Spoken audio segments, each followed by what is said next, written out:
Hi friends, welcome to my channel. సేమియా కేసరి ఎలా చేయాలో చూద్దాం.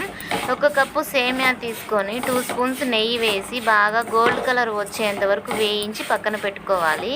తర్వాత అదే కడాయిలో 1 కప్పు సేమియాకి 2 కప్పుల వాటర్ పోసి బాగా మసిలిన తర్వాత ఇందాక వేయించి పక్కన పెట్టుకున్న సేమియాని అందులో వేయాలి. వేసి బాగా సిమ్లో పెట్టి ఉడకనివ్వాలండి.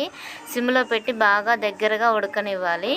ఎప్పుడైనా స్వీట్ తినాలనిపించినప్పుడు ఇలా 10 నిమిషాలలో ఇలా సేమియా కేసరి చేసుకోండి. చాలా టేస్టీగా ఉంటుంది, చాలా బాగుంటుంది. ఇలా బాగా వాటర్ మొత్తం పోయేంత వరకు ఉడికిన తర్వాత 1 కప్పు సేమియాకి 3/4 కప్పు షుగర్ అయితే సరిపోతుంది.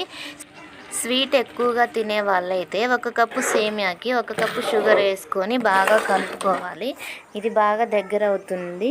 కొంచెం ఇలాచీ పౌడర్ కూడా వేసుకోండి. ఆ క్లిప్ ఇందులో మిస్ అయింది. ఇలా బాగా దగ్గరగా ఉడుకుతూ ఉండగానే చిటికెడంతా ఫుడ్ కలర్ వేసుకోండి. ఫుడ్ కలర్ అయితే పూర్తిగా ఆప్షనల్ మాత్రమే. మీకు ఇష్టమైతే వేసుకోండి, లేకపోతే స్కిప్ చేయండి ఫ్రెండ్స్. ఇలా బాగా దగ్గరగా ఉడుకుతూ ఉండగానే నెయ్యిలో వేయించుకున్న డ్రై ఫ్రూట్స్ కొన్ని వేసుకోండి.